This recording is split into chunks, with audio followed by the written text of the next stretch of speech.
नमस्कार दोस्तों, स्वागत है आपका स्टडी फॉर सिविल सर्विसेज में। वीडियो को पूरा देखिए। कोई भी आपका फीडबैक है, कोई सजेशन है, तुरंत वीडियो में कमेंट करके जरूर बताइए। अच्छा लगे तो वीडियो लाइक जरूर कर लीजिए और ऐसे वीडियो लगातार फ्री में बिना किसी एडवर्टीजमेंट के पाने के लिए चैनल को तुरंत सब्सक्राइब कर लीजिए और बेल आइकन को जरूर टैप कर लीजिए ताकि आगे भी सारे वीडियो आपको मिलते रहे। यूट्यूब में फॉलो करते हैं तो प्लीज ये वाला फ्री टेलीग्राम चैनल जरूर ज्वाइन कर लीजिएगा। सारे नोटिफिकेशन, सारे अपडेट यहीं पे आते हैं, ध्यान रखिएगा। स्टडी फॉर सिविल सर्विसेज का कोई भी पेड ग्रुप अगर आपको ज्वाइन करना है तो सिर्फ 856480560606089752386455 यही नंबर है हमारे, सिर्फ जहां पे कॉल या व्हाट्सएप कर सकते हैं। इंस्टाग्राम पे हमारा पेज जरूर फॉलो कर लीजिएगा, स्टडी फॉर सिविल .सर्विसेज है। ट्विटर पे हमको जरूर फॉलो कर लीजिएगा, @study for civils है। दोस्तों, आज से शुरू होने जा रही है हिस्ट्री के कंपाइलेशन की ये नई वीडियो श्रृंखला, जिसमें कि पहला भाग आप आज देख रहे हैं वीडियो के माध्यम से। ये हिंदी माध्यम वाली श्रृंखला है और इसमें हम क्रमबद्ध तरीके से आगे बढ़ेंगे। इतिहास को पढ़ने और समझने के दौर में अधिकतर अभ्यर्थी ये शिकायत करते हैं कि ये इतिहास और साथ में भूगोल भी ये बेवफा होते हैं। इन्हें एक बार पढ़ा जाए, रात में आप पढ़िए और सुबह ये दिमाग से साफ हो जाते हैं। लेकिन ये सत्य नहीं है। अगर आप रुचि लेकर किसी चीज़ को पढ़ेंगे तो वो चीज़ हमेशा याद रहेगी। अब ये भी सत्य है कि इतिहास की सारी घटनाओं को याद रखना ये असंभव काम है, लेकिन जो महत्वपूर्ण घटनाएं हैं जो आपको परीक्षा में सहयोग करेंगी, कम से कम उतनी तो याद रहेंगी ही। तरीका ये होता है कि आप क्रमबद्ध तरीके से पढ़िए, बीच में जंप ना करिए कि आप थोड़ा सा जो आधुनिक भारत का इतिहास है उसका बीच वाला हिस्सा पढ़ लीजिए, जहाँ पे भारतीय राष्ट्रीय आंदोलन का दौर शुरू होता है। उसके बाद मध्यकाल में विजयनगर एम्पायर को पढ़ लीजिए। जो प्राचीन भारत का इतिहास है उसमें मौर्य वंश को पढ़ लीजिए, बाकी छोड़ दीजिए। तो इससे चीज़ें समझ में नहीं आएंगी। ये तभी किया जाता है जब एक बार पूरा समग्र अवलोकन आपने इतिहास का किया हुआ है, हर एक चीज़ को देखा है और परीक्षा के ऐन वक्त पे रिवीजन करते वक्त उन महत्वपूर्ण चीज़ों को ज़्यादा महत्व दे रहे हैं जिनसे प्रश्न अधिक बनते हैं। तब ऐसा किया जा सकता है। लेकिन अभी आप एकदम नए नवेले हैं इस पूरी फील्ड में, तो आपको शुरू से पढ़ना चाहिए, पूरा समय लेकर शुरुआत से देखना चाहिए। और इसीलिए हम लोग यहाँ शुरू कर रहे हैं प्राचीन भारत का इतिहास। उसके बाद इसी क्रम में मध्यकालीन भारत का इतिहास देखेंगे और आगे आधुनिक युग को भी देखने वाले हैं। तो प्राचीन भारत का इतिहास, इसके बारे में हम जानते कैसे? अब उस समय जो बीता हुआ समय है उसमें जाकर तो हम देखते नहीं है, हमारे पास कोई टाइम मशीन नहीं है। तो जानने के कई सारे स्रोत होते हैं जिन्हें कि आप सबूत कह सकते हैं। सबूतों की भी अलग अलग वैरायटी है। तो यहाँ पहले सबूतों के बारे में ही देख लेते हैं। ये जो स्रोत है ना, इसमें सबसे पहले साहित्यिक स्रोतों का नंबर आता है। साहित्य किसी भी चीज़ को जानने का बहुत अच्छा तरीका होता है। आप देखते हैं ना कि निबंध लिखने के लिए आ जाता है साहित्य समाज का दर्पण है। तो जिस समय का रचा हुआ साहित्य होता है उस समय की जो सामयिक स्थिति होती है, सामाजिक स्थिति या राजनीतिक स्थिति या जो कुछ भी, उसका उस साहित्य पर असर पड़ता है। और उसको चाहे कोई भी मनुष्य जब भी पढ़े तो उस समय की स्थितियों का वो परिचय प्राप्त कर सकता है उस चीज़ को पढ़कर। तो इसीलिए साहित्यिक स्रोत में सबसे पहले हम देखते हैं धार्मिक ग्रंथों को। ठीक, धार्मिक ग्रंथ जो है ये एक बहुत बड़ा साक्ष्य है। कोई इन पर यकीन करे या ना करे, लेकिन इनसे बहुत सारे प्रमाण हमें प्राप्त होते हैं। उसके बाद लौकिक ग्रंथ है जो कि लोक से संबंधित है, लोगों से संबंधित है। और विदेशी यात्रियों का ब्यौरा है। अब आजकल के पढ़े लिखे बुद्धिजीवी जो है वो विदेशी यात्रियों के ब्यौरे पर कुछ ज़रूरत से ज़्यादा यकीन करते हैं, जबकि ये भी सत्य है कि विदेशी यात्रियों के विवरण में भी संदेह हो सकता है, वहाँ पर भी गलतियाँ हो सकती हैं। जैसे आप मेगास्थनीज की इंडिका को देखिए। मेगास्थनीज एक राजदूत की हैसियत से मौर्य साम्राज्य में प्रवेश करता है और वो भारत को उसी नज़रिए से देखता है जैसा कि चाणक्य ने उन्हें दिखाया। तो चाणक्य जो थे वो अपने देश या अपने साम्राज्य के बारे में बुरी चीज़ें क्यों दिखाएंगे, मेगास्थनीज को अच्छी चीज़ें दिखाई। और इस वजह से इंडिका में भर भर कर तारीफ की गई है और कई जगह तो ऐसी तारीफें हैं जिन पर कि यकीन करना मुश्किल है। ठीक, तो हर साम्राज्य में अच्छाइयाँ होती हैं, जैसे कि मौर्य साम्राज्य में भी थी, और बुराइयाँ भी होती हैं। तो कमी और अच्छाई दोनों दर्शाने वाला साहित्य ज़्यादा बेहतर होता है और इस मामले में हम अपने देशज साहित्य पर ज़्यादा भरोसा कर सकते हैं, चाहे वो हमारा धार्मिक साहित्य हो या लौकिक साहित्य हो। तो आइए आगे देखते हैं। ये हमने साहित्यिक स्रोत देखे। इसके बाद पुरातात्विक स्रोत है। अब यहाँ जो साहित्यिक स्रोत है उसमें धार्मिक ग्रंथों का आप आधार लेकर देखिए। श्री हरि विष्णु का यहाँ चित्रांकन किया गया है। शेषनाग की शैया पर वो विराजमान है, मतलब योग निद्रा में विलीन है। माता लक्ष्मी उनके चरण के पास बैठी हुई हैं। ये ब्रह्मा जी हैं, यहाँ आप देख रहे हैं कमल आसन पर बैठे हैं और उस कमल का जो स्रोत है वो कहाँ पर है, भगवान विष्णु की नाभि में है। यहाँ नारद मुनि आपको दिखाई दे रहे हैं। इसी प्रकार से यहाँ धर्म चर्चा हो रही है, यहाँ देवी की मूर्त दिखाई दे रही है आपको। तो ये अलग अलग चित्रांकन करके दर्शाया गया है, चित्र है और साथ में उसकी स्क्रिप्ट। ये समझने के लिए एक बेहतर स्रोत कहे जा सकते हैं। इसके बाद पुरातात्विक जो साक्ष्य हैं उनको देख लेते हैं। तो पुरातात्विक साक्ष्यों में अभिलेख आते हैं पहले नंबर पर। उसके बाद सिक्के आते हैं। जो सिक्के होते हैं वो भी तत्कालीन परिस्थितियों का अच्छा खासा परिचय देते हैं। होते तो हैं छोटे छोटे, लेकिन इससे हमें ये मालूम होता है कि उस समय का धातु कर्म यानी मेटलर्जी की प्रक्रिया कैसी थी, कौन सी धातुओं का इस्तेमाल होता था, उसमें कोई मिलावट होती थी या नहीं होती थी। अगर नहीं होती थी तो इसका मतलब है कि उस समय के लोगों के पास धातु शोधन की तकनीकें थीं, तब जाकर वो धातु को शुद्ध करते थे और उससे कॉइन्स ढालते थे। ठीक, इसके अलावा जिस समय शासक के समय के सिक्के ढलवाए जाते हैं उसके प्रतीक चिन्ह या उससे संबंधित जो नाम इत्यादि हैं वो उस पर खुदे रहते हैं या ठप्पा लगा रहता है, जो पंचमार्क सिक्कों को आप देखते हैं। तो इस तरह की चीज़ें हैं, मतलब सिक्के से भी अच्छा खासा परिचय प्राप्त होता है। मृदभांड तो जानकारी देते ही हैं और इनका भी युग के हिसाब से या समय के हिसाब से रंग आदि भिन्न भिन्न होता है। मृदभांड का मतलब समझ रहे हैं? मृद मतलब मृदा यानी मिट्टी, भांड माने बर्तन। और मुहरें जो होती थी ये भी बहुत अच्छा स्रोत होती थी किसी भी शासक या उसकी डायनेस्टी के बारे में जानने के लिए। मूर्तिकला और चित्रकला तो ये सदियों से रहे हैं। इसके अलावा स्थापत्य, पहले के राजा महाराजा या जो बादशाह होते थे उनके पास इफरात दौलत होती थी, जनता पर कर लगाकर वो वसूली करते थे और उनका खजाना हमेशा भरा रहता था। तो ऐसी स्थिति में पैसा खर्च करने की जब जगह नहीं मिलती थी तो वो मनोरंजन के उद्देश्य से भी बहुत बार स्थापत्य बनवा देते थे और कई बार जनता की भलाई के लिए बहुत सारे स्थापत्यों को बनवाते थे। दोनों उद्देश्य होते थे, ठीक। इसके अलावा कभी विजय के प्रतीक के तौर पे कोई स्तंभ बनवा दिया या कोई अभिलेख गुदवा दिया, तो ये भी चीज़ें वो करते थे। तो ये स्थापत्य उस समय तो शौकिया बनवाए गए या विजय के प्रतीक या कई सारे कारणों की वजह से बनवाए गए, लेकिन आज के समय में ये हमारे लिए धरोहर है, स्मारक है। इन्हें दोबारा नहीं बनाया जा सकता जिस तरह के ये बने हुए हैं, तो ये तो इनकी कीमत हो गई।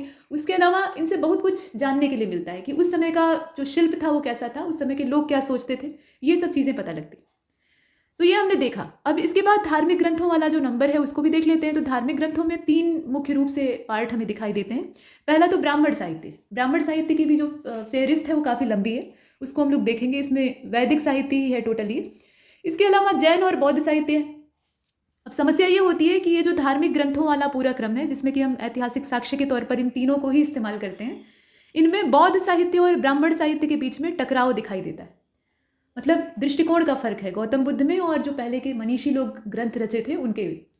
तो वेदों का बुद्ध के द्वारा एक सामान्य तौर पर विरोध ही किया गया और इसी वजह से ब्राह्मण ग्रंथों और जो बौद्ध साहित्य है उसमें आप जो मतभेद देखते हैं उससे कन्फ्यूजन क्रिएट होता है। मतलब एक भ्रम की स्थिति पैदा होती है कि हम किसका पक्ष लें।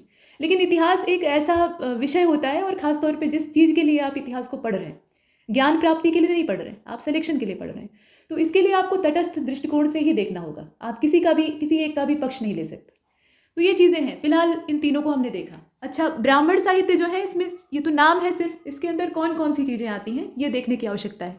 तो मोटे तौर पर आप ये जानते हैं कि वेदों की भाषा अत्यंत क्लिष्ट है, उसे समझना आम आदमी के वश की बात नहीं है। जिस समय ये रचे गए उस समय संस्कृत अपनी उच्च कोटि या जो शिखर वाली सीमा है वहाँ पर थी। उसके बाद संस्कृत में भी अधोपतन शुरू हुआ। तो वो जो संस्कृत थी वो वर्तमान की संस्कृत से भिन्न है और इसलिए समझना इतना आसान नहीं है। और वो भी सरल भाषा में लिखे नहीं गए हैं, उसके अंदर बहुत सारे गूढ़ रहस्य छिपे हुए हैं। तो उन्हें समझाने वाला कोई उपयुक्त शिक्षक होना ज़रूरी होता है और ऐसा शिक्षक उपलब्ध नहीं है। तो इसलिए उन्हें सरल तरीके से समझने हेतु उस समस्या का भी समाधान कर दिया गया। उनके लिए ब्राह्मण ग्रंथों की रचना की गई। जैसे आप देखते हैं कि हर वेद के लिए अपने ब्राह्मण ग्रंथ। तो आइए देखते हैं कि वैदिक साहित्य कितना लंबा है।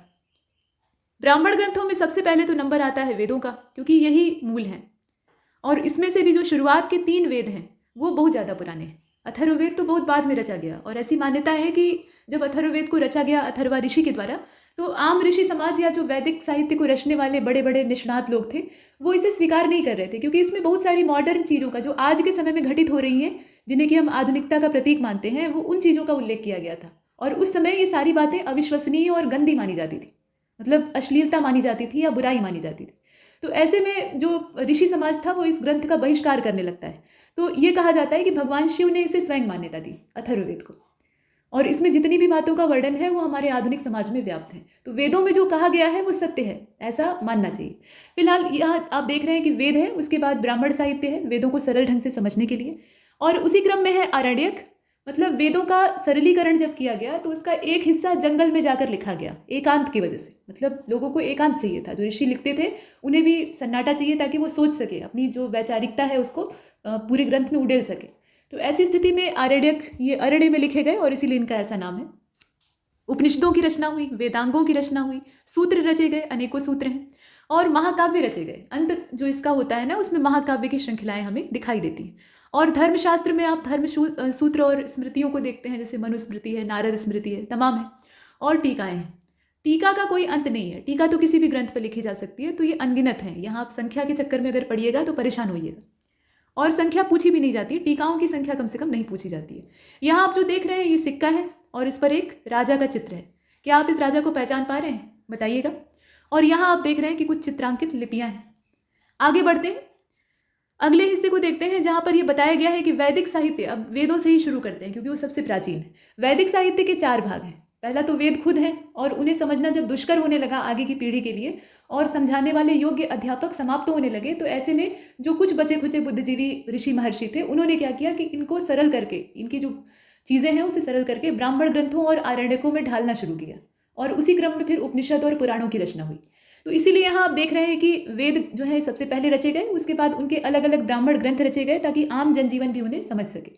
आरण्यक रचे गए एकांत में, वन में, और उपनिषद रचे गए।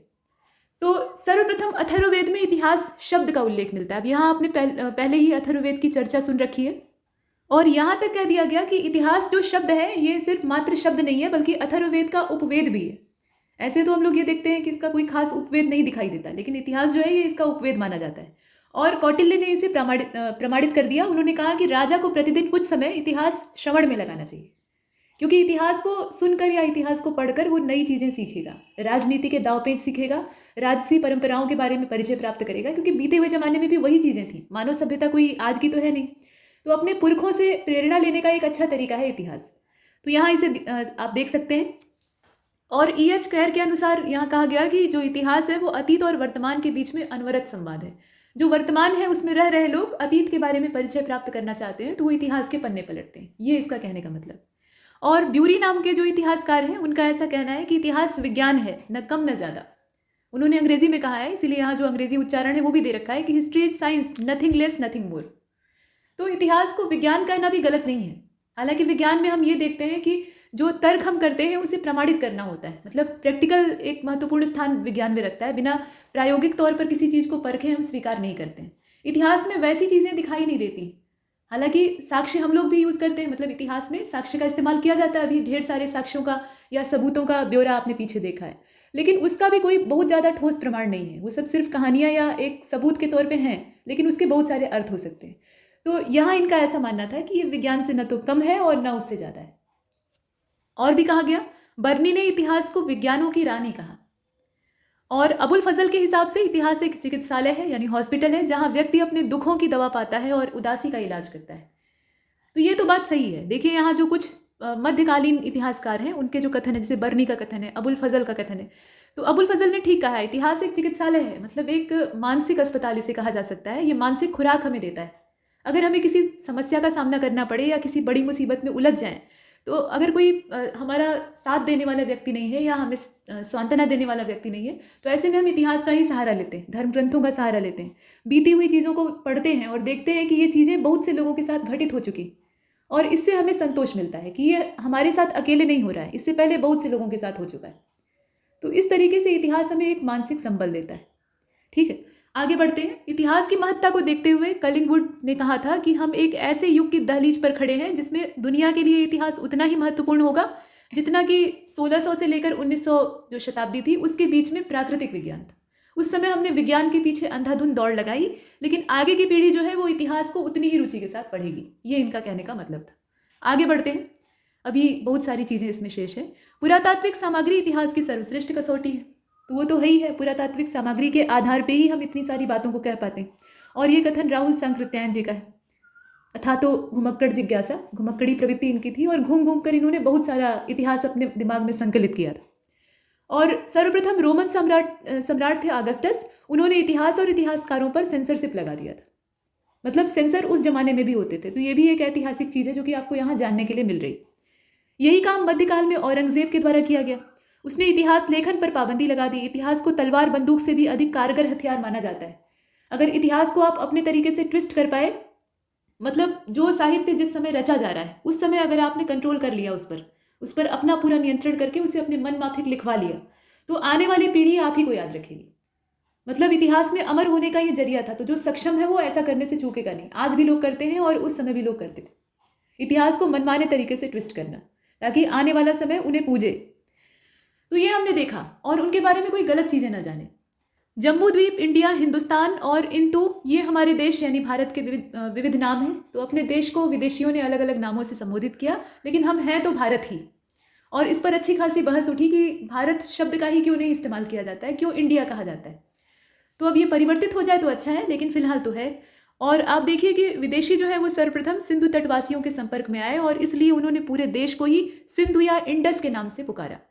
और भौगोलिक आकार के हिसाब से अगर देखा जाए तो भारतीय उपमहाद्वीप जो था ये वास्तविक रूप से त्रिभुजाकार था या धनुष की आकृति का था। इसका जो प्राचीन स्वरूप था उसकी बात हो रही।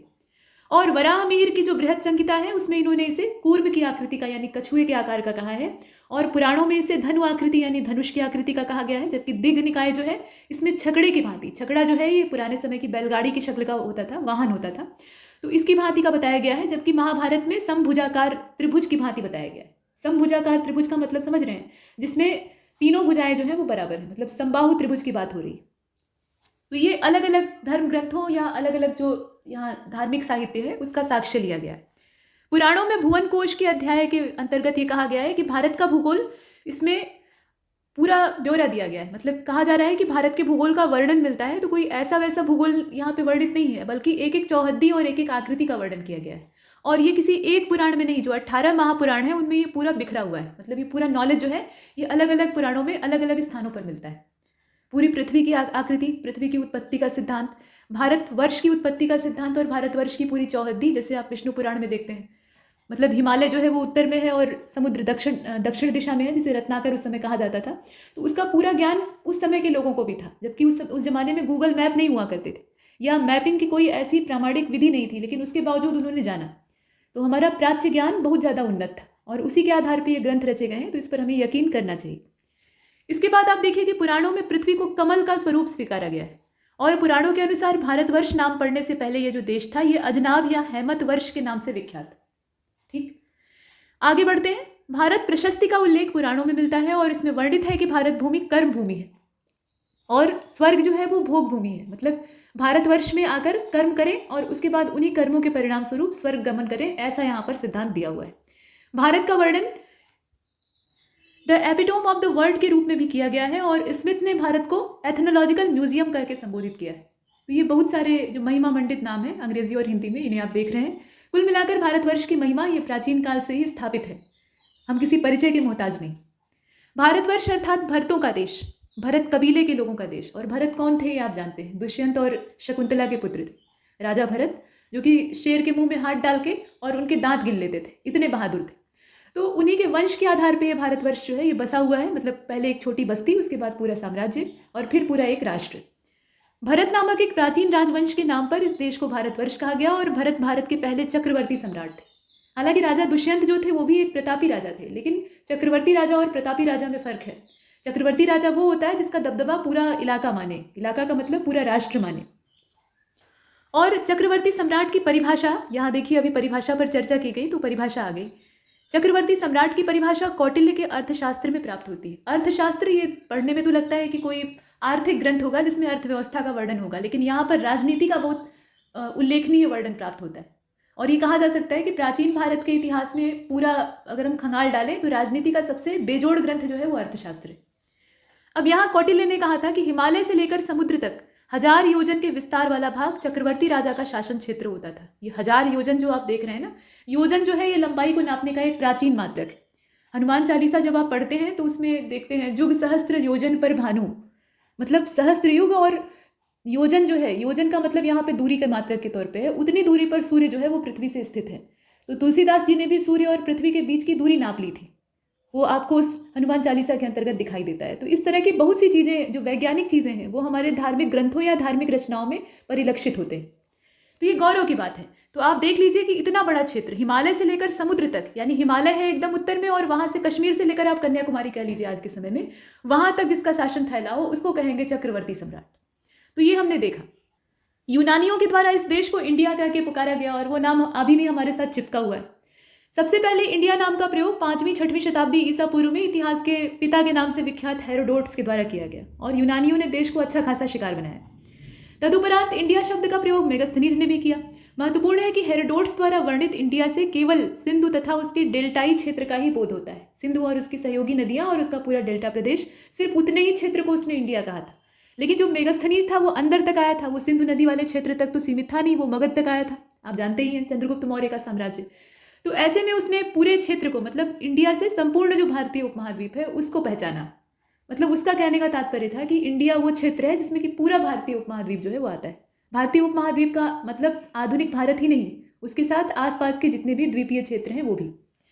अब यहाँ आप देखिए कि चीनियों ने भारत को यिन-तू कहा और सबसे पहले झोंगकियान या चौकियन ने शेंदू शब्द का इस्तेमाल किया, जो कि वास्तव में सिंधु नदी का चीनी रूप है। तो सिंधु और शेंदू यहाँ काफ़ी मिलते जुलते संबोधन है जिन्हें आप देख सकते हैं। आगे बढ़ते हैं। वेनसांग ने भारत को यिन-तू यानी चंद्रमा का स्वरूप कह के संबोधित किया और इत्सिंग ने भारत को आर्य देश या ब्रह्म राष्ट्र कहकर पुकारा।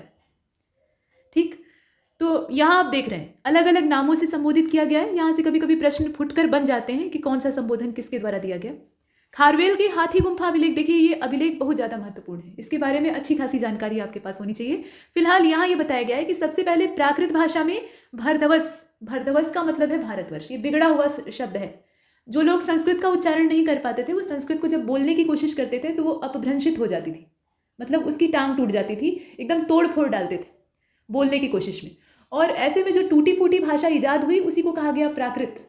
ठीक, ये संस्कृत जो है ये सबसे प्राच्य भाषा है, संस्कृत अपने आप को प्रमाणित नहीं कर पाई और दक्षिण भारतीय भाषाओं ने यहाँ बाजी मार ली क्योंकि उनके पास अभिलेखीय साक्ष्य थे और संस्कृत के प्रामाणिक जो एकदम प्राच्य साक्ष्य थे वो उपलब्ध नहीं थे, बहुत बाद में सबूत मिलते हैं। तो संस्कृत को बोलने के क्रम में जो टूटी फूटी भाषा इस्तेमाल हुई उसी को कहा गया प्राकृत। अब यहाँ आप देखें कि प्राकृत में भरद्वस जो शब्द है उसका उल्लेख मिलता है, जो कि असल में भारतवर्ष। एक प्रदेश के रूप में सबसे पहले भारत का वर्णन पाणिनि की अष्टाध्यायी, जो कि संस्कृत व्याकरण का बहुत मानिंद और सबसे प्रामाणिक ग्रंथ है, लेकिन अष्टाध्यायी से भी हमें इस चीज़ का उल्लेख प्राप्त होता है। अब आप सोच रहे होंगे कि ये तो ग्रामर की बुक है, तो इसके अंदर से इतिहास कहाँ से निकल आएगा। तो जो किताब जिस समय रची जाती थी उस समय का या उस समय के माहौल का इस पर असर पड़ता था, और वो माहौल का ही असर था कि आप देखते हैं कि जितने भी ग्रंथ हैं, मतलब चाहे अर्थशास्त्र कौटिल्य का हो उसमें राजनीति की चर्चा है, लेकिन तमाम चीज़ें और हमें दिखाई देती हैं, या पाणिनि के अष्टाध्यायी हो या इस तरह के और भी ग्रंथ, तो उनमें हमें इतिहास को जानने के बहुत सारे अवसर प्राप्त होते हैं। और मनुस्मृति और भागवत पुराण में, यहाँ साफ कर लेते हैं और नीचे देखते हैं, मनुस्मृति और भागवत पुराण में भारत को देव निर्मित देश कहा गया है, देवताओं के द्वारा इस देश को बनाया गया है। सोमदेव सूरी के नीति वाक्य अमृतम है असल में, इसमें सबसे पहले भारतवासी के अर्थ में भारतीय शब्द का उल्लेख किया गया। ये पूछा जा सकता है, यहाँ से प्रश्न बन सकते हैं, याद रखिएगा, ये ग्रंथ का नाम याद रखिएगा, सोमदेव का नाम याद रखिएगा और भारतीय शब्द को याद रखिएगा।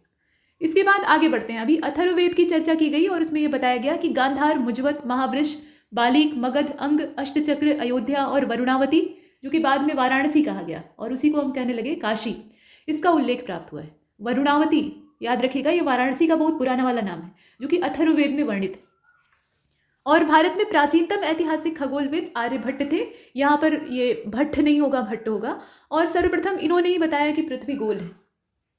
अब ये ठीक है कि आजकल के चीज़ों में ये बहस का विषय है कि वो दीर्घ वृत्ताकार है, और दीर्घ वृत्ताकार और जो वृत्त है उसके बीच की कड़ी है, मतलब एक जियाइड शेप उसका दिखाई देता है, लेकिन कुल मिलाकर एक जो रफ आकार है वो तो उन्होंने बताया। और वह अपनी धुरी पर चक्कर लगाती है, तो इतनी गहन चीज़ें उन्होंने कैसी जानी होगी, ये सोचने का विषय, किस गणना के आधार पर पता लगाया होगा। यहाँ तक हमने भारतवर्ष का महिमा मंडन देखा, भारत की प्राचीनता को देखा, उसकी महानता को देखा, उसके अलग अलग नामों का परिचय प्राप्त किया, कौन सा इतिहासकार उसके बारे में क्या सोचता था ये देखा, और अंत में हमने पाया कि हम एक बहुत ही गौरवशाली परंपरा का हिस्सा है। हमारी परंपरा ये न सिर्फ गर्व का विषय है बल्कि दूसरों के लिए ईर्ष्या का विषय, और इसी ईर्ष्या के चलते भारत को बहुत बार पैर से कुचलने का प्रयास किया गया बाहरी विदेशियों के द्वारा, लेकिन हम अभी भी बने हुए हैं, तो बने रहेंगे और यहाँ बन के आगे देखेंगे कि क्या चीज़ें हैं। तो पाषाण काल वाले हिस्से में प्रवेश करते हैं हम, एकदम जो आदिम काल है उसको देखते हैं। पाषाण का मतलब होता है पत्थर, तो यहाँ आपको कुछ पत्थर दिखाई दे रहे होंगे, और पत्थर के औजारों का उपयोग जो है ये यहाँ दिखाई दे रहा है। इंसान के खाने योग्य जड़ों को खोदने के लिए जो पत्थर के औजार हैं, मतलब पहले के ज़माने में खुरपी छेनी नहीं होती थी, तो जो पाषाण काल का मनुष्य था वो खुदाई कैसे करता था। कृषि की शुरुआत तो उसी समय हुई, पाषाण काल के अलग अलग चरणों में बीजों को बोना और इकट्ठा करना सीखा गया। तो उस क्रम में पत्थर के ही नुकीले हिस्से का उपयोग करके मिट्टी को खोदा जाता था और वहाँ बीज या जो जड़ें हैं वो लगाई जाती थी। और यहाँ दाहिनी ओर जो आप देख रहे हैं, इसमें जानवरों की खाल से बने हुए वस्त्रों को सिलने के लिए पत्थर का ही इस्तेमाल किया जाता था, मतलब पत्थर की ही सुई होती थी। ये मज़ेदार बात है, ठीक है। नुकीली जो पत्थर की छोटे छोटे पार्ट होते थे उससे सुइयाँ बनाते थे और सिलने का काम करते थे। तो जानवरों के चमड़े या पत्तियों से बने हुए वस्त्र जो आदिवासी जैसे लोग पहले हमारे पूर्वज थे, यानी आदिमानव जिन्हें हम कहते हैं, तो वो पहना करते थे और उसको सिला करते थे। तो इतना ढंग उनके पास था और उसके लिए वो पत्थर का इस्तेमाल करते थे। तो कुल मिलाकर जीवन शैली में पत्थर सबसे अभिन्न हिस्सा था और इसी का उपयोग हर तरीके से किया जाता था और ये सहज उपलब्ध था। धातुएं तो खोदने से निकलेंगी, कहीं ना कहीं से उनका खुदाई करके खनन करके उन्हें बाहर करना पड़ेगा। पत्थर जो है ये धरातल पर मौजूद था, तो सबसे पहली बार इसी का इस्तेमाल किया गया। तो ये तो हमने चित्र देखा, लेकिन असली बात नीचे है और इसमें सबसे पहले ये जानना आवश्यक है कि पाषाण काल किसको कहते हैं। तो पाषाण युग से तात्पर्य एक ऐसे समय से है जब लोग पत्थरों पर निर्भर थे और पत्थर के औजार, पत्थर की गुफा, यही उनके जीवन का मुख्य आधार थे। रहने के लिए मकान नहीं होते थे तो वो पत्थर का जो गुफा आकार था उसी के अंदर आश्रय लेते थे। यह मानव सभ्यता के सबसे आरंभिक दौर को कहा जाता है और मानव आज की तरह विकसित नहीं था। तो ये सामान्य सी चीज़ें हैं जिन्हें आप देख रहे हैं। प्रारंभिक पूर्ण मानव को क्रोमैग्नॉन के नाम से जाना गया और इस काल में यहाँ ये ध्यान दीजिएगा, कुछ जो कीवर्ड्स हैं उन्हें याद रखने की आवश्यकता है। और इस काल में मानव प्राकृतिक आपदाओं से जूझता था। प्राकृतिक आपदाएं जितनी तेज रफ्तार में आज आ रही हैं उसी कड़ी में पहले भी आती थी। ठीक है कि उस समय पर्यावरण प्रदूषण नहीं था, ग्लोबल वार्मिंग नहीं थी, लेकिन जो जलवायु परिवर्तन है वो निरंतर प्रक्रिया है और उसी के क्रम में प्राकृतिक आपदाएं भी आती रहती हैं। तो उनका ये सामना करता था और बचने का कोई उपाय नहीं था। शिकार करता था, कंदमूल फल इकट्ठा करता था और वही दोनों खाकर अपना पेट भरता था, जीवन बसर करता था, मतलब जीवन यापन करता था। ब्लेड ब्यूरिन के प्रकार के उपकरण जो हैं ये उच्च पूर्व पुरा पाषाण काल परंपरा के परिचायक लक्षण कहे जाते हैं, इसे याद रखिएगा। और सोहन संस्कृति, इसके अलावा मद्रासियन संस्कृति, विंध्यन संस्कृति, इसका संबंध पाषाण युगीन संस्कृति से है, ये भी हम यहाँ देख रहे हैं। मतलब ये सारी संस्कृतियाँ कभी कभी पूछा जाता है कि कौन सी संस्कृति किस काल से संबंधित है, तो आपको पता होना चाहिए। सोहन संस्कृति है, मद्रासियन जो संस्कृति है वो है, विंध्य प्रदेश की अपनी संस्कृति थी तो वो वाला हिस्सा है। विंध्य जो है ये मध्य भाग है भारत का, मतलब बॉर्डर आप कह सकते हैं एक तरह से उत्तर और दक्षिण के बीच में।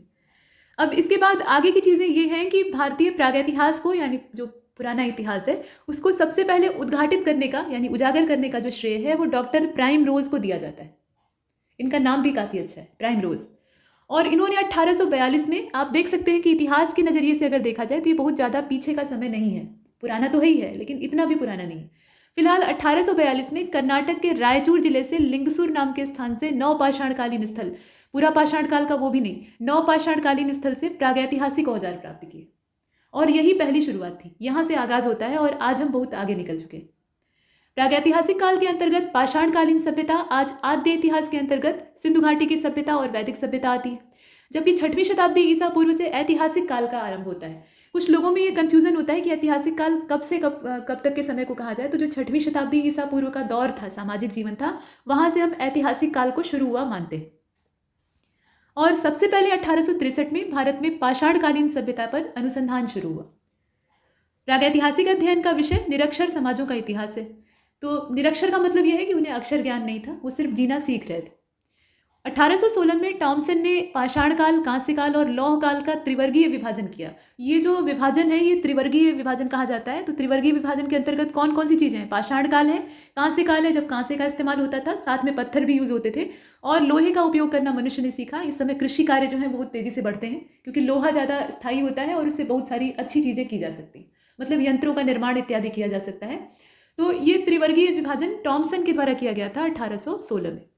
और सबसे पहले 1865 की अगर बात करें तो उसमें जॉन लुबाक ने, इनका नाम आप देखें, पाषाण काल का विभाजन पूर्व पाषाण काल और नव पाषाण काल में किया। और लुबक के बाद आते हैं लॉर्ड एवेबरी। तो ये कोई और नहीं है, यही मनुष्य है, मतलब लुबक के द्वारा ही, जॉन लुबक इनका पुराना नाम है, बाद में इन्हें लॉर्ड एवेबरी के नाम से जाना गया। तो ये एक पुरातत्वविद थे और इन्होंने विभाजन किया जो पूर्व पाषाण काल और नव पाषाण काल हम पढ़ते हैं उन नामों का। पूरा पाषाण काल यानी पैलियोलिथिक एज और नवपाषाण काल यानी नियोलिथिक एज की अगर बात करें तो इन शब्दावलियों का उपयोग सबसे पहले जॉन लुबाक, जिन्हें कि लॉर्ड एवेबरी भी कहा जाता था, तो उनके द्वारा किया गया। और उनकी किताब का नाम था प्री हिस्टोरिक टाइम्स, 1865 में ये प्रकाशित होती है। उसमें इन शब्दों का उल्लेख किया गया था। तो शब्द, एक एक शब्द महत्वपूर्ण है। लॉर्टेट ने पूरा पाषाण काल का विभाजन प्रारंभिक, निम्न पूर्व, मध्य पूर्व और उच्च पूर्व पाषाण काल में किया। इसकी अलग अलग अवस्थाओं को दिखाया कि किस प्रकार से मानव सभ्यता क्रमबद्ध तरीके से विकसित हुई और आज की अवस्था में पहुंचने की ओर बढ़ी। तो ये इतिहासकार हैं, अलग अलग नाम इनके हैं, किसने क्या लिखा, किस शब्द का इस्तेमाल किया, ये सब आप देख रहे थे। अब देखिए हस्त परशु, परशु का मतलब होता है फावड़ा, ठीक है। यहाँ पर कुठार शब्द का इस्तेमाल किया गया है, मतलब शब्दों में भी विरोधाभास है। परशु और कुठार दो अलग चीज़ें होती हैं। कुठार मतलब कुल्हाड़ी होती है। तो भगवान परशुराम का जो औजार है उसे आपने देखा, परशु, तो बिल्कुल वैसा ही दिखने वाला उसी प्रकार के पाषाण निर्मित जो उपकरण है वो फ्लेक विधि, चॉपर विधि, चैपिंग विधि और बोरर विधि के प्रयोग द्वारा बनाए गए। तो ये विधियां हैं जो कि हथियार बनाने के लिए आमतौर पर इस्तेमाल होती थी। और हैंड एक्स के औजार सबसे पहले जो मद्रास और अतिरमपक्कम नाम के स्थान है वहाँ से प्राप्त हुए। इसमें क्लीवर और स्केपर नाम के जो उपकरण हैं वो मिलते हैं। कालक्रम की अगर बात करें तो पूर्व पाषाण काल है, यहाँ आप देख रहे हैं पूर्व पाषाण काल है, उसके बाद नव पाषाण काल है, बीच में मध्य पाषाण काल, वो तो बाद में अटैच होगा, कांस्य युग है और लौह युग है। डेनमार्क का जो कोपेनहेगन वाला संग्रहालय है उसकी सामग्री को अगर आधार बनाया जाए तो पाषाण, कांस्य और लौह युग का त्रियुगीय विभाजन 1820 में पुरातात्विक क्रिश्चियन जोगेंसन थॉमसन ने किया था। ये एक बड़ी चीज़ है।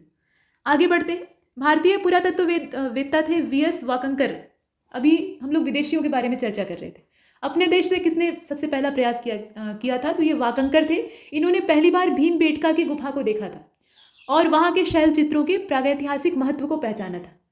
देखिए, पारखी नज़र भी होनी चाहिए। देखने के लिए तो बहुत सारे लोग देखते हैं, वहाँ से गुजरने वाले चरवाहे, वहाँ के जो आम ग्रामीण लोग हैं वो सब देखते हैं, लेकिन उनको पहचानेगा कौन? सामान्य चीज़ देख कर या ऐसे ही इग्नोर कर दे। लेकिन जो इतिहासकार की निगाह होती है वो उस पूरे चित्र या पूरे जो स्थापत्य है उसके अंदर से बहुत बड़ी सभ्यता को खंगालने में सक्षम होती है। सिंधु घाटी सभ्यता के साथ भी कुछ ऐसा ही हुआ। जब वहाँ पर रेलवे लाइन बिछाने का काम हो रहा था और उसी क्रम में खुदाई हुई तो वहाँ से ईंटें निकलना शुरू हुई, पुराने ज़माने की ईंटें। तो वहाँ काम कर रहे जो श्रमिक थे उन्होंने उसे अपने औजार, अपने मटेरियल के तौर पर इस्तेमाल करना शुरू किया। मतलब ईंटों को उखाड़ के अपने लिए इस्तेमाल करना, जो निर्माण कार्य था उसमें उपयोग करना शुरू किया और एक बड़ा हिस्सा उस पूरे एरिया का निकाल लिया, मतलब ईंटों के रूप में। बाद में पता चलता है तो वहाँ पर सर्वे होता है और मालूम होता है कि पूरा एक नगर उसके अंदर दफन है और उसका एक बड़ा हिस्सा या बड़े स्थापत्य को ईंटें निकाल कर ख़त्म कर दिया गया है। तो पारखी निगाह का होना आवश्यक और जागरूकता। इतिहास को यहाँ पर वर्गीकृत किया गया है। तो प्राग इतिहास है, आद्य इतिहास है, ऐतिहासिक काल है। इनका जो समय है उसे आप देखें। प्राग इतिहास यानी जो पाषाण काल का समय था। अब उसमें पूरा निम्न और मध्य की बात नहीं हो रही है, टोटल पाषाण काल। पत्थर के औजार इस्तेमाल होते थे, पत्थर की चीज़ें इस्तेमाल होती थी, पत्थर को ही रहने के लिए आवास के तौर पर इस्तेमाल किया जाता था। आद्य इतिहास काल या ऐतिहासिक काल को देखें तो इसमें सिंधु घाटी की सभ्यता आती है और वैदिक सभ्यता आती है। सिंधु घाटी की सभ्यता और वैदिक सभ्यता, ये जो पूरा दौर है इसको आद्य ऐतिहासिक काल कहा जाता है। और ऐतिहासिक काल हम कहते हैं 6वीं शताब्दी ईसा पूर्व से आगे के समय को। 6वीं शताब्दी ईसा पूर्व का जो समय था उस समय महाजनपदों का पूरा एक गुच्छा भारत में तैयार हो गया था। पूरा भारत जो था वो कई सारे महाजनपदों में विभाजित हो गया था और ये महाजनपद आपस में शक्ति प्रदर्शन करते थे, दावपेच करते थे, मित्रता भी होती थी। तो इन्हीं पर आधारित पूरी राजनीतिक व्यवस्था थी।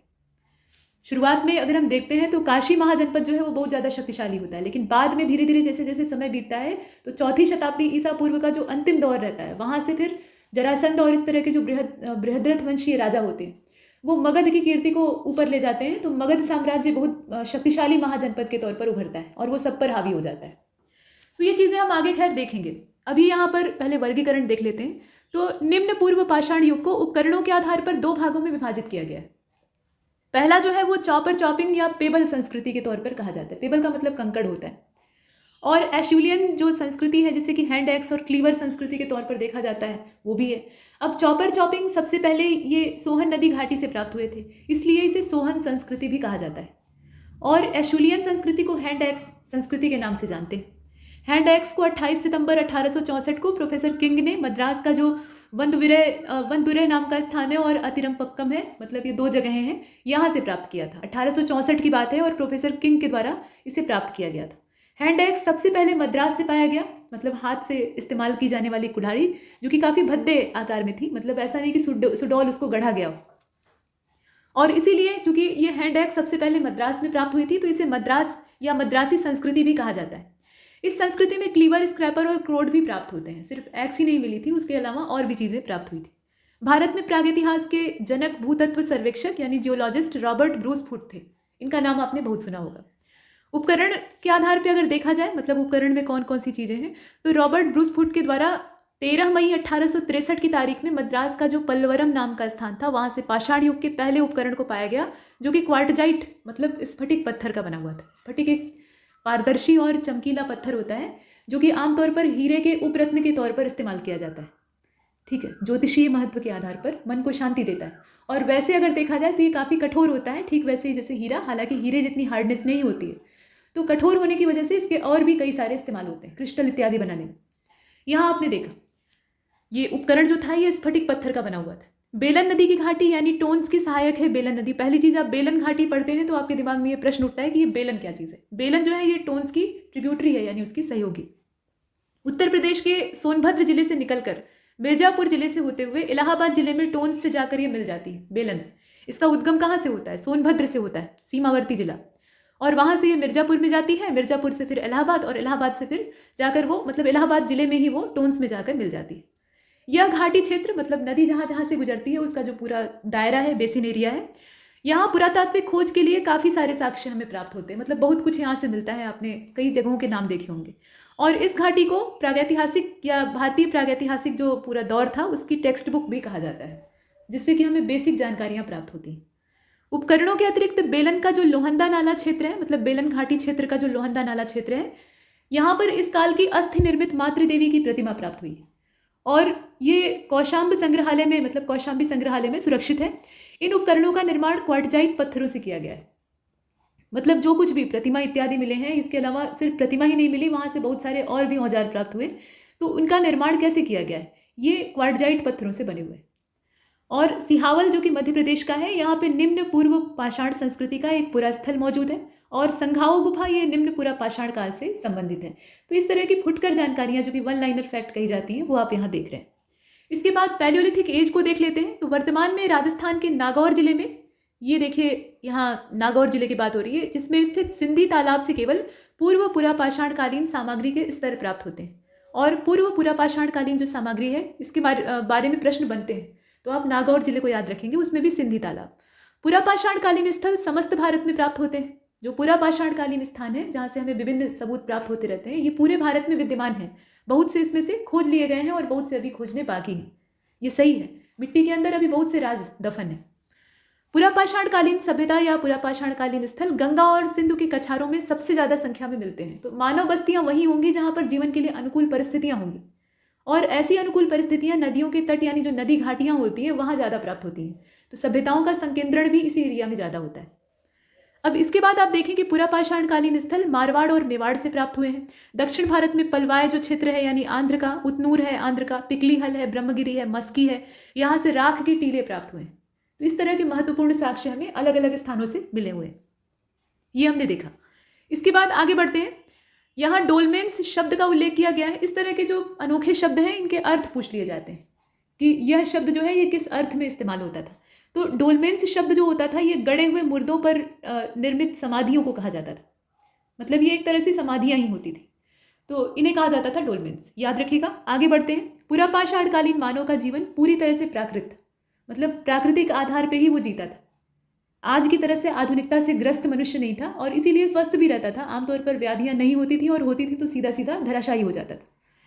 तो पुरापाषाणकालीन मनुष्य की ये स्थिति थी और ये प्रधानतः शिकार पर निर्भर रहते थे। पहले ये कच्चा मांस खाते थे, बाद में जब आग का आविष्कार होता है तो पकाना भी सीख जाते हैं। कंदमूल फल, जो पेड़ों के फल फूल होते थे वो खाते थे। उसमें भी बहुत सारे जहरीले निकलते थे तो उससे इनकी असामयिक मृत्यु होती थी। संक्रमित कोई चीज़ खा ली तो हैजा जैसी जो महामारियाँ थी वो उस जमाने में भी हुआ करती थी, तो ये मरते थे। लेकिन कुल मिलाकर इनकी जीवन शैली प्राकृतिक होती थी। अग्नि के प्रयोग से अपरिचित रहने की वजह से ये कच्चा मांस खाते थे। अभी बताया गया जब तक आग का आविष्कार नहीं हुआ था, और आग का आविष्कार कैसे हुआ वो आप जानते हैं। पत्थरों से ये औजार बनाते थे पशुओं का शिकार करने के लिए, और जब दो पत्थरों को आपस में घिस कर ये नुकीला बना रहे थे तो उसी दौर में चिंगारियाँ पैदा हुई, और उन्हीं चिंगारियों को देखकर इनके मन में ये लालसा जगी कि ये है क्या चीज़। तो उसी से फिर आग का ईजाद हुआ। मतलब सूखे पत्तों में वो आग पकड़ती है और फिर पता लगता है कि इस तरह की कोई ऊर्जा भी होती है। तो जब तक आग का आविष्कार या उससे ये अपरिचित थे तब तक ये कच्चा मांस खाते थे। और इस युग का, ये पुरापाषाण काल की बात हो रही है, तो पुरापाषाण काल का मनुष्य एकदम से जंगली था और इसीलिए इस तरह की स्थितियां पाई जाती थी। आग के बारे में उसे पता नहीं था। इस युग का मनुष्य शिकारी और खाद्य संग्राहक था। शिकारी था, जंतुओं का शिकार करता था जो इसके वश में होते थे, और कभी कभी क्या होता था कि जो जीव ज़्यादा हिंसक होते थे वो इसको शिकार बना लेते थे। गुफाओं में रहने वाला ये आदमी मनुष्य था, तो कभी कभी वो गुफाएं शेर की भी हो सकती थी या किसी और हिंसक पशु का आवास हो सकती थी, तो असामयिक मृत्यु इस वजह से भी होती थी। फिलहाल खाद्य संग्रहण करना यह भी इनका काम था। कंदमूल फल, जमीन पर गिरे हुए अनाज के दाने या इस तरह की खाने योग्य चीज़ें जो वो जानता था उस समय, उन्हें वो इकट्ठा करता था और एक जगह पर टिक कर नहीं रहता था। खाद्य संग्रहण के चक्कर में दूर दूर तक भटकता था। इस काल के मनुष्य को पशुपालन और कृषि का ज्ञान नहीं था। ये दोनों चीज़ें ऐसी हैं, पशुपालन और कृषि, कि ये मनुष्य को एक स्थान पर टिक कर रहने के लिए मजबूर कर देते हैं। और जब एक बार वो कायदे से बस जाता है उस स्थान पे तो वहाँ वो अच्छा महसूस करता है और ज़्यादा विकसित होता है। लेकिन ये प्रवृत्ति पूरा पाषाणकालीन मनुष्य में नहीं दिखाई देती। आगे बढ़ते हैं। अब ये जो पैराग्राफ आप देख रहे हैं इसमें आपको ये पता लगेगा कि जलवायु परिवर्तन कोई नई नवेली चीज़ नहीं है। अभी हम लोग जितना हाय तौबा मचा रहे हैं कि जलवायु तेजी से बदल रही है, इस पर नियंत्रण करने की आवश्यकता है, तो जलवायु परिवर्तन तो ये हमेशा से होता आ रहा है। पृथ्वी का जब विकास हुआ उसके बाद निरंतर जलवायु बदली है। बस हुआ ये है कि हम मनुष्यों की जो अनर्गल गतिविधियां हैं, बेकार की चीज़ें हैं, मतलब प्रदूषण हमने फैलाया है, पृथ्वी को नष्ट करने के सारे उपाय हम कर रहे हैं, तो उसकी वजह से जलवायु परिवर्तन की रफ्तार बढ़ गई। मतलब विनाश का जो तरीका है वो यही है, जलवायु तेजी से बदलेगी तो हम सर्वाइव नहीं कर पाएंगे, यानी उसके हिसाब से ढल नहीं पाएंगे। लेकिन ये परिवर्तन पहले भी होते थे, मंद गति से होते थे लेकिन होते थे। तो यहाँ आप देख रहे हैं कि जो ये समय था पूरा पाषाण काल वाला, इस समय तापमान में भारी कमी आती है, तापमान धीरे धीरे करके कम होता है। महाराष्ट्र का जो निवासा है उसके पास मध्य पूरा पाषाण काल के उद्योग और निवास का साक्ष्य मिलता है। और मध्य पूरा पाषाण काल में क्वार्टजाइट पत्थरों के स्थान पर अब देखिए कि पत्थरों का जो स्वरूप है वो भी परिवर्तित हो रहा है, नए पत्थरों की जानकारी मनुष्य को हो रही है। तो मध्य पूरा पाषाण काल का जो समय था उसमें जैस्पर, चर्ट, फ्लिंट, इस तरह के जो पत्थर हैं उनको भी इस्तेमाल किया गया। इस समय के जो उद्योग थे उसमें मुख्य रूप से शुल्क से बनी हुई, ये शल्क है असल में, शल्क से बनी हुई वस्तुकारें थी। और इस समय के जो मुख्य औजार होते थे उसमें फलक, वेदनी, छेदनी और खुरचनी। अब ये जो औजार आप देख रहे हैं ना, ये थोड़े बारीक होते हैं। हाथ की कुल्हाड़ी और इस तरह के जो औजार पहले के भद्दे बेडौल होते थे उसकी तुलना में ये ज़्यादा बारीक होते थे। इनसे खुरचने का काम, छेदने का काम, बेधने का काम, मतलब जानवरों के चमड़े उलीचने का काम, ये सब किया जाता था। फलकों की अधिकता के कारण इस काल को फलक संस्कृति भी कहा जाता है। फलक का मतलब जैसे चाकू का फल होता है, धारदार होता है, उससे आप किसी भी चीज़ को काट छील सकते हैं। तो वही काम यहाँ पे ये पत्थर के फलक किया करते थे। अब लेवा तकनीक के द्वारा बनाए गए फलक उपकरण जो है ये मध्य प्लीस्टोसीन जो भूगर्भीय युग था, पृथ्वी के विकास की अवस्था का जो युग है प्लीस्टोसीन, उसका मिडिल पार्ट, वहाँ की विशेषता है, मतलब उस समय इसका इस्तेमाल होता था। अब अगला जो पैराग्राफ है वो हमें ये बता रहा है कि मानव का सबसे पहला साक्ष्य मध्य प्रदेश का जो पश्चिमी नर्मदा क्षेत्र है वहाँ से प्राप्त हुआ है, भारत के संदर्भ में, पूरी दुनिया के बारे में नहीं। और मानव जैसे प्राणी, ये मतलब आरंभिक प्राणी की बात करें तो जिससे कि मानव का विकास हुआ। मनुष्य आज जैसा दिख रहा है पहले वैसा नहीं था, ये आप भी जानते हैं, हमारे पूर्वज बंदर थे, ऐसे हम लोग कॉमनली कह देते हैं। तो वो चीज़ें यहाँ भी हैं। अब जिस जंतु से मानव का विकास हुआ उसे होमिनिड कहा जाता है, मतलब एक बुद्धिमान मानव बनने की प्रक्रिया वहीं से शुरू हुई। भारतीय उपमहाद्वीप के हथनोरा स्थल से सबसे पहले होमिनिड जीवाश्म की खोज की गई और हथनोरा का मानव समजीवाश्म जो है ये होमो इरेक्टस है।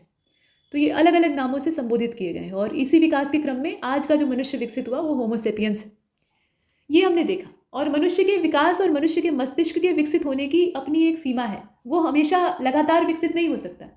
ठीक, विकास उसने किया है और निरंतर उसमें वृद्धि हुई है, मतलब जो वैचारिक क्षमता, बौद्धिक क्षमता हमारी है वो बढ़ी है, लेकिन ये हमेशा बढ़ती ही रहेगी और एक दिन मानव जो है वो कुछ दूसरे टाइप का जीव बन जाएगा, ऐसा नहीं है। इसका भी अपना एक हद होता है।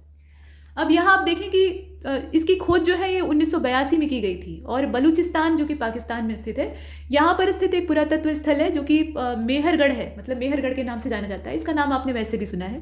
तो यहाँ से पाषाण संस्कृति से लेकर हड़प्पा सभ्यता तक, देखिए कि कितने अच्छे खासे दौर के साक्ष्य यहाँ से मिलते हैं। तो पाषाण संस्कृति से लेकर हड़प्पा सभ्यता तक के सांस्कृतिक अवशेष प्राप्त हुए हैं, मतलब सामाजिक जीवन का और संस्कृति का पता लगता है। पालतू भैंस का प्राचीनतम साक्ष्य जो है वो भारतीय उपमहाद्वीप में मेहरगढ़ से प्राप्त हुआ है, लोग भैंस पालते थे। अतिरमपक्कम जो कि तमिलनाडु में है, कौन सा पुरातात्विक स्थान कहाँ पर है, ये जो प्रीलिम्स एग्जाम होते हैं या वनडे एग्जाम होते हैं उसमें पूछा जाता है।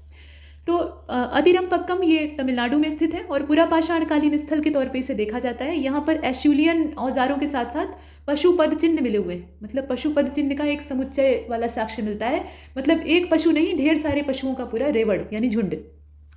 लोग पशु पालते थे, इससे ये पता लगता है, और वो भी एक दो नहीं, ढेर सारे। पैसरा नाम का क्षेत्र जो है वो बिहार में है और यहाँ से प्राचीनतम झोपड़ियों के साक्ष्य मिले। पैसरा ये पाषाण युग का पुरातत्व स्थल है और इसकी खोज विदुला जायसवाल ने की थी 1947 में, जब हम आज़ादी का पर्व मना रहे थे। तो ये चीज़ें हमने देखी। मध्य पाषाण काल की ओर चलते हैं। अभी तक तो हमने पूरा पाषाण काल में गोते लगाए हैं, अभी मेसोलिथिक एज को देख लेते हैं। तो मेसोलिथिक जो शब्द है इसमें लिथोस का मतलब होता है पत्थर, पाषाण, और मेसोस का मतलब होता है मध्य, दोनों को जोड़ दिया तो ये बन गया मेसोलिथिक। और इस काल को एपी पैलियोलिथिक एज भी कहा जाता है, मतलब अनुपुरा पाषाण काल ये भी कहा जाता है। ये होता क्या है, तो ये बीच की अवस्था है, मतलब एक संक्रमण काल इसे कहा जा सकता है, जिसमें कि जो आद्य नवपाषाण काल था वो जो कि शुरू हुआ इसके आगे से, और पीछे वाला जो प्राचीन पूरा पाषाण काल और पूरा दौर जो पीछे चल रहा था वो वाला वहाँ पर ख़त्म हुआ, मतलब पूरा पाषाण काल का दौर समाप्त हुआ और बीच में मध्य पाषाण काल का एक जो सैंडविच जैसे आप देखते हैं ना, 2 ब्रेड की स्लाइस के बीच में आलू भरा होता है, तो ये आलू जो है ये मध्य पाषाण काल है, और दोनों ओर ब्रेड के 2 पीस हैं। ठीक, एक जो है वो पुरा पाषाण काल है और दूसरा नव पाषाण काल है। तो दोनों के गुण इसमें पाए जाते हैं। कहने का मतलब ये, मतलब पुरा पाषाण काल वाली आदतें मनुष्य ने अभी पूरी तरह से छोड़ी नहीं थी और नई चीज़ों को वो सीखने में लगा हुआ था। तो ये कुछ हद तक विकास का दौर कहा जा सकता है। अब आगे बढ़ते हैं, ये ट्रांजिशन फेज जो है इसको और देखते हैं। तो भारत में मध्य पाषाण काल के विषय में जानकारी सबसे पहले 1867 में हुई, यानी बहुत लेट हुई। और कैसे हुई, तो सीएल कार्लाइल ने विंध्य क्षेत्र से लघु पाषाणोपकरणों की खोज की थी। छोटे छोटे जो पाषाण के उपकरण थे उनकी खोज की थी, और ये करने वाले कौन थे? कार्लाइल। कौन से क्षेत्र से किया था? तो ये विंध्य क्षेत्र था। यहाँ आप देखिए। और मानव में मतलब भारत में मानव अस्थि पंजर ये सबसे पहले मध्य पाषाण काल से ही प्राप्त होने लगते हैं। सूक्ष्माश्म ये मुख्यतः जो मध्य पाषाण युग है उसी से संबंध रखते हैं, और मध्य पाषाण काल को संक्रमण काल माना जाता है। ये तो हमने पीछे ही देखा है। गुजरात का जो लंगनाज है, ये लंगनाज नाम का स्थान आपने देखा होगा, मतलब सुना होगा कम से कम, वहाँ से 14 मानव कंकाल प्राप्त हुए। और मध्य पाषाण कालीन जो महदाह नाम का स्थान है, जो कि प्रतापगढ़ जिले में पड़ता है उत्तर प्रदेश के, वहाँ से हड्डी और सींग से बने हुए जो औजार हैं या उपकरण उन्हें कहना ज़्यादा सही रहेगा, तो वो प्राप्त हुए। डॉक्टर जयप्रकाश नारायण के द्वारा एक किताब लिखी गई थी जिसका नाम था पुरातत्व विमर्श। इसमें महदाह, सराय, नाहर राय और दमदमा तीनों स्थानों से हड्डी के उपकरण और आभूषण के पाए जाने का उल्लेख स्पष्ट तौर पर किया गया है। इस किताब का नाम याद रखिएगा, पुरातत्व विमर्श। चूंकि ये एक भारतीय के द्वारा लिखी गई है और ये भारतीय भी किसी परिचय के मोहताज नहीं है, डॉक्टर जयप्रकाश नारायण, तो इसमें जो साक्ष्य है वो ज़्यादा इंपॉर्टेंट हो जाते हैं परीक्षा के दृष्टिकोण से। इसके बाद आप देखिए कि तीनों स्थानों से हड्डी के उपकरण और आभूषण पाए गए हैं, यानी उस समय की सभ्यता कितनी विकसित रही होगी। मध्य पाषाणकालीन पुरास्थल महदाह से मृग श्रृंग के छल्लों की माला के प्रमाण प्राप्त होते हैं। मृग श्रृंग का मतलब है हिरण की सींग। हिरण का शिकार किया, उसका मांस खाया, उसकी जो हड्डी और सींग थी उससे अलग अलग चीज़ें बनाई, ये तरीका।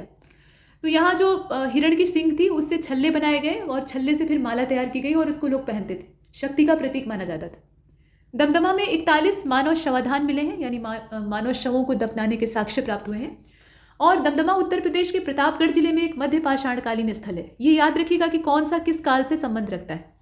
सराय नाहर राय से एक ऐसी समाधि मिली है जिसमें 4 मानव कंकाल एक साथ दफनाए गए थे। 4 टोटल संख्या याद रखिएगा, 4।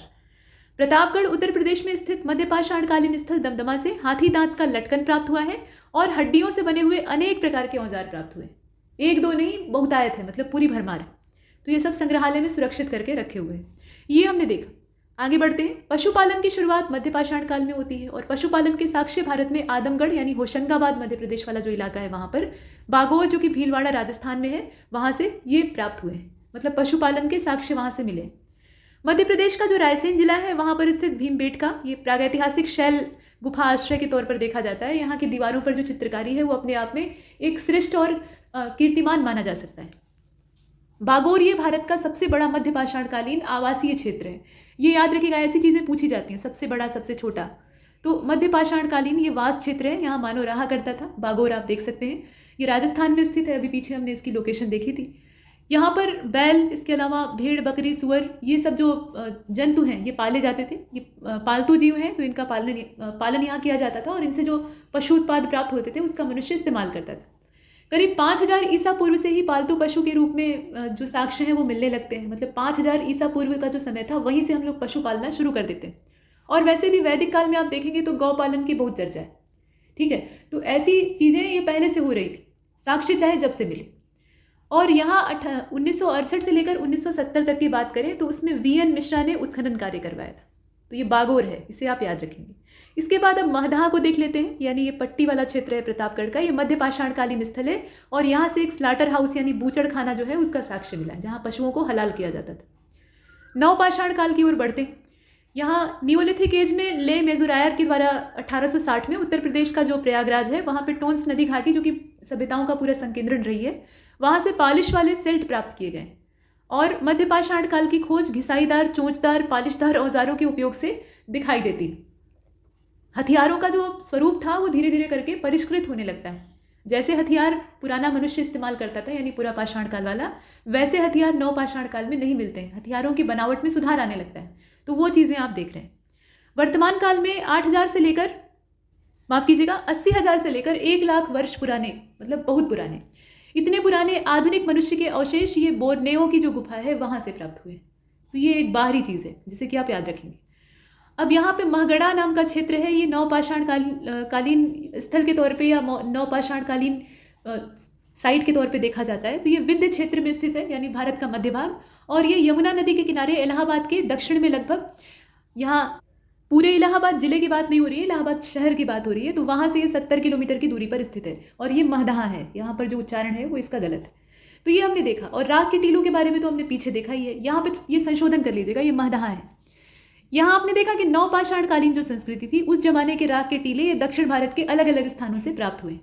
अब भारत में चूल्हे का मतलब सबसे पुराना जो चूल्हा है इसका पुरातात्विक साक्ष्य हमें आंध्र प्रदेश का कुर्नूल जिला वहाँ से मिला है। यहाँ पे बिला सुरगाम नाम का स्थान है, वहाँ से प्राप्त हुआ है। ये हमने देखा। अब इसके बाद ये भी बताया गया है कि विश्व के संदर्भ में नवपाषाण काल की शुरुआत होती है 9000 ईसा पूर्व से, ये वैश्विक संदर्भ है। लेकिन भारत के संदर्भ में देखा जाए तो 4000 ईसा पूर्व का जो समय है वहाँ से इसकी शुरुआत मानी जाती है। जब से या जब के साक्ष्य मिलने शुरू होते हैं वहाँ से समय निर्धारित होता है। नवपाषाण शब्द का इस्तेमाल सबसे पहले जॉन लुबाक के द्वारा किया गया था। उनकी जो किताब थी, अभी पीछे हमने इनका नाम देखा है, तो प्री हिस्टोरिक टाइम्स नाम की जो इनकी बुक है उसमें इस शब्द का सबसे पहली बार इस्तेमाल किया गया था। और गॉर्डन चाइल्ड ने नवपाषाण काल, ताम्रपाषाण काल की संस्कृति हेतु अन्न उत्पादक संस्कृति और नवपाषाणिक क्रांति जैसे जो शब्द हैं उनका इस्तेमाल किया। वी गार्डन चाइल्ड ऑस्ट्रेलियाई पुरातत्वविद थे, उन्होंने लोहा को जनतांत्रिक धातु कहा है।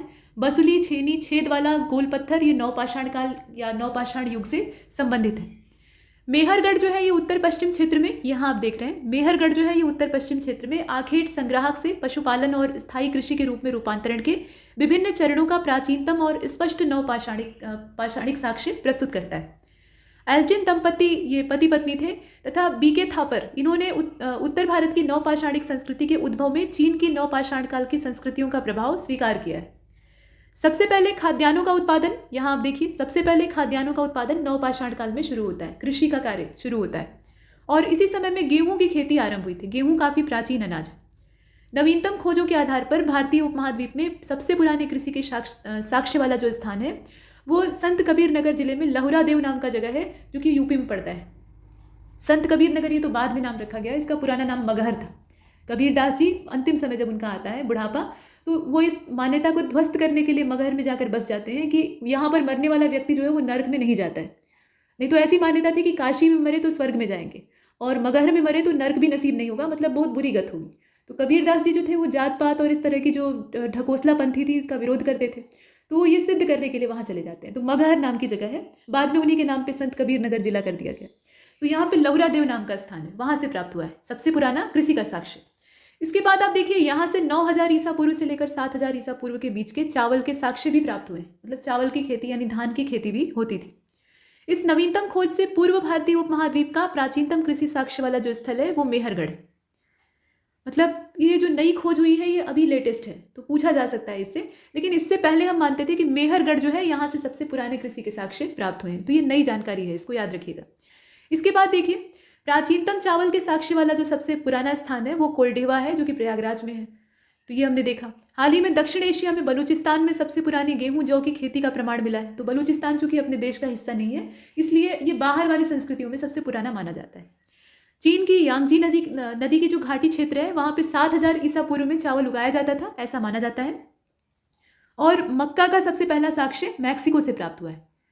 ये जो मक्का है ना, इसका सबसे पहला साक्ष्य कहाँ से मिला है? मैक्सिको से मिला है। बाजरा चीन में, सोरगम पूर्वी अफ्रीका में, राई जो है ये दक्षिण पूर्व एशिया में, और जौ का सबसे पहले यूरोप में उगाए जाने का प्रमाण मिलता है। तो अलग अलग फसलें यानी अलग अलग खाद्यान्न ये भिन्न भिन्न क्षेत्रों में उपजाए गए। मानव कंकाल के साथ कुत्ते का कंकाल, ये बुर्ज होम जो जम्मू कश्मीर का स्थान है वहाँ से प्राप्त हुआ है, मतलब मनुष्य के साथ कुत्ते को दफनाए जाने का साक्ष्य। और ये जो पूरा स्थल है इसकी खोज 1935 में डी टेरा और पीटरसन के द्वारा की गई थी। गुफ कराल नाम का जो जगह है, ये देखिए ये भी स्थान जो है ना ये कश्मीर में है। गुफ कराल इसका नाम है। ये कश्मीर में स्थित नवपाषाण कालीन स्थल है। इसका भी संबंध नवपाषाण काल से है, यानी यहाँ भी ज़्यादा आधुनिक चीज़ें ही मिलेंगी।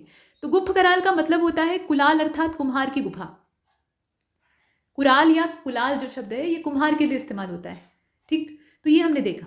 और चिरांद जो है ये बिहार के सारण जिले में स्थित है। बुर्ज होम ये जम्मू कश्मीर के बाद चिरांद, मतलब बुर्ज होम जो जम्मू कश्मीर का नवपाषाण कालीन स्थान है, उसके बाद चिरांद में सबसे ज़्यादा मात्रा में, ये ध्यान दीजिएगा दूसरे नंबर पर ये है चिरांद, यानी बिहार का ये जो क्षेत्र है यहाँ सबसे ज़्यादा मात्रा में नवपाषाण कालीन उपकरण प्राप्त हुए हैं। और यहाँ से हड्डी के अनेक उपकरण प्राप्त हुए हैं। हड्डी के एक दो नहीं, पूरी भरमार वाले उपकरण यहाँ से मिले, अलग अलग तरह के। कुछ शिकार के लिए इस्तेमाल होते थे, कुछ दैनिक दिनचर्या में सहयोग के लिए इस्तेमाल होते थे। नेक्स्ट, नवपाषाणकालीन पुरास्थल से राख के टीले कर्नाटक में मैसूर के पास बेल्लारी जिले में स्थित जो संगनकल्लू नाम का स्थान है, ये काफ़ी अच्छी जगह, मतलब काफ़ी अच्छा नाम है, तो संगनकल्लू नाम के स्थान से प्राप्त हुए। ये है कहाँ पे? तो कर्नाटक का जो मैसूर है वहाँ के बेल्लारी जिले में स्थित है। पिकली हल, यहाँ से राख के टीले मिले हैं। तो दक्षिण भारत में कई जगह से राख के टीले मिले हैं, उसमें से ये एक। आग का प्रयोग ये नवपाषाण काल की एक महत्वपूर्ण उपलब्धि थी। पत्थर को रगड़ना तो मनुष्य ने बहुत पहले ही सीख लिया था, लेकिन चिंगारियों पर गौर बाद में किया। धातुओं में सबसे पहले तांबे का इस्तेमाल हुआ। ये पूछा जाता है कि सबसे पहली धातु कौन सी इस्तेमाल की गई थी। ताम्र पाषाणिक का मतलब होता है पत्थर और तांबे की मिले जुले प्रयोग की अवस्था। पत्थर तो पहले से ही यूज़ कर रहे थे, लेकिन ज़्यादा तीखेपन के लिए या ज़्यादा कठोरता के लिए तांबे को आधार बनाया गया, और तांबा भी जब उपयुक्त नहीं लगा तो उसके बाद लोहे जैसी जो धातुएं हैं उनके आविष्कार की नौबत आती। भारत में ताम्रपाषाण युग की जो बस्तियां हैं वो दक्षिण पूर्वी राजस्थान, मध्य या जो पश्चिमी मध्य प्रदेश का हिस्सा है वहाँ पर, इसके अलावा पश्चिमी महाराष्ट्र, दक्षिण पूर्वी भारत, यहाँ सब जगहों से पाई गई। इसके बाद आप ये भी देख रहे हैं कि दक्षिण पूर्वी राजस्थान में दो जो पुरातात्विक स्थल है वहाँ से खुदाई हुई है। इसमें आहाड़ संस्कृति और गिलुंद संस्कृति का नाम आप देखते हैं, इन्हें नक्शे में भी आपने देखा होगा। ये पुरास्थल बनास नदी की घाटी में स्थित है। यहाँ जो रिवर है उसका नाम क्या है? बनास। आहाड़ का प्राचीन नाम ताम्रवती था और तांबे वाली जगह इसको कहा जाता था। आहाड़ के पास गिलुंद में मिट्टी की इमारत मिली है और कहीं कहीं पक्की ईंटें भी उसमें लगी हुई हैं। मतलब टोटल मिट्टी का निर्माण है, उसमें कुछ जगह पर पकाकर भी ईंटों का इस्तेमाल किया गया है। और गिलुंद में तांबे के टुकड़े भी मिलते हैं, मतलब तांबे का इस्तेमाल वहाँ पर होता था। भारत की प्रमुख ताम्रपाषाणकालीन संस्कृतियों का जो कालानुक्रम है और इससे प्रश्न बना है और बनता रहेगा। यहाँ आप देखेंगे कि कालानुक्रम जो है उसमें डेट के हिसाब से नहीं, इनका जो सीक्वेंस है उसे देख लीजिए। कायथा है, ठीक, कायथा है, उसके बाद इसी क्रम में आहाड़ है, फिर मालवा संस्कृति है, फिर जोरवे है। ये क्या है? ये ताम्रपाषाणकालीन बस्तियां या उनके साक्ष्य वाले स्थान है जिन्हें ताम्रपाषाणकालीन सांस्कृतिक स्थल कहा जाता है। सबसे पहले कायथा और सबसे बाद में जोरवे। ये कायथा है कहाँ पर? तो कायथा आपका उज्जैन में यानी मध्य प्रदेश, आहाड़ आपका उदयपुर यानी राजस्थान में है, मालवा मध्य प्रदेश में है, और जोरवे जो है ये अहमदनगर यानी महाराष्ट्र में स्थित है। ताम्रपाषाण काल में वृत्ताकार गर्त गृहों की प्राप्ति है आहाड़ नाम के स्थान से, अभी हमने देखा यहाँ पे, तो आहाड़ से हुई है। और आहाड़, गिलुंद, मरमी और बालाथल ये राजस्थान में स्थित मुख्य ताम्रपाषाणकालीन स्थल है। पश्चिमी मध्य प्रदेश की बात कर लेते हैं। तो पश्चिमी मध्य प्रदेश में मालवा, कायथा, एरण, नवादा टोली ये प्रमुख स्थल है जहाँ से ताम्रयुगीन साक्ष्य हमें मिलते हैं। नवादा टोली मध्य प्रदेश का एक महत्वपूर्ण, सबसे ज़्यादा महत्वपूर्ण ताम्रपाषाणकालीन स्थल है जो कि इंदौर के पास में है। मतलब ये इंदौर शहर जो है इसके एग्जैक्टली पास में इसकी लोकेशन है। और इसका उत्खनन चूंकि किसी न किसी पुरातत्वविद के सहयोग से ही खोदने का कार्य होता है, तो इसका उत्खनन HD सांकलिया के नेतृत्व में करवाया गया था। खोदते हैं मजदूर ही, लेकिन उसमें दिशा निर्देश देने का काम, वस्तुएं जो वहाँ से प्राप्त होती हैं उनको संकलित करने का काम ये एक पुरातत्वविद ही करता है। पश्चिमी महाराष्ट्र में कुछ पुरास्थल है, मतलब मुख्य पुरास्थल है। वैसे तो कई सारे हैं, लेकिन जो महत्वपूर्ण है सिर्फ हमें उतने ही देखने हैं। अहमदनगर जिले में जोरवे है, नेवासा है और दैमाबाद है। यहाँ आप 3 स्थानों को देख रहे हैं। जिला है अहमदनगर, ठीक है। पुणे जिले की अगर बात करें तो यहाँ पे चंदौली है, ये उत्तर प्रदेश का चंदौली मत समझिएगा। सोनगांव है और इनाम गांव है। इसके अलावा प्रकाश और नासिक जो क्षेत्र है यहाँ से भी, ठीक, ये सभी पुरास्थल जो है ये जोरवे संस्कृति से संबंध रखते हैं। इन सभी का संबंध एक ही संस्कृति से। अब तक ज्ञात जोरवे स्थलों में गोदावरी का जो दैमाबाद है वो सबसे बड़े साइज का है, और नेवादा से पटसन का साक्ष्य प्राप्त होता है। पटसन क्या होता है? तो ये जूट होता है, ठीक है। यहाँ आप देख रहे हैं महाराष्ट्र की ताम्रपाषाणकालीन संस्कृति के नेवादा, दैमाबाद, चंदौली, इनाम गांव जैसे जो पुरातात्विक स्थल हैं वहाँ से घरों में मृतकों के अस्थि कलश में रखकर, मतलब मृतकों की जो अस्थियाँ होती थी या उनका जो राख वाला अवशेष होता था उसको अस्थि कलश में रखकर उत्तर से दक्षिण दिशा में घरों की फर्श के नीचे दफनाए जाने के साक्ष्य प्राप्त होते हैं। मोटे तौर पे हम ये पढ़ते हैं कि मृतकों को दफनाए जाने का साक्ष्य घर के अंदर से प्राप्त होता है। तो ये मन में शंका पैदा होती है कि लाश को घर के अंदर क्यों दफनाते थे? तो वो लाश को नहीं दफनाते थे, उसकी अंतिम क्रिया करते थे। उसके बाद जो उसका अवशेष बचता था उसको या उत्तर दक्षिण दिशा में जमीन में गाड़ देते थे। और गाड़ने का तरीका भी क्या होता था, उसमें जो भी प्रतीक रहा हो, लेकिन सिरहाना इसका उत्तर में होता था और जो पैर होता था वो दक्षिण में होता था। पृथ्वी के चुंबकीय क्षेत्र के अनुकूल ये दफनाने की प्रक्रिया होती थी, साउथ पोल और नॉर्थ पोल। इसलिए मना किया जाता है कि उत्तर दिशा में सिर करके नहीं सोना चाहिए, नहीं तो चुंबकीय डिस्टर्बेंस जो है ये परेशान करेगा, स्वास्थ्य संबंधी दिक्कतें आएंगी। जो लाश होती है उसको ऐसे रखा जाता है, मतलब शव का रखने का तरीका कम से कम सनातन सभ्यता में यही है, ठीक। तो मतलब सिर जो है वो उत्तर में रहता है और पैर दक्षिण में होता है, जो मृत व्यक्ति होता है उसका। अब यहाँ हमने देखा। इसके बाद आप देखें, इनाम गांव में मातृ देवी की प्रतिमा मिली है जो कि पश्चिमी एशिया में पाई जाने वाली ऐसी प्रतिमा से मिलती है। मतलब काफ़ी हद तक दोनों में सिमिलरिटीज़ हैं।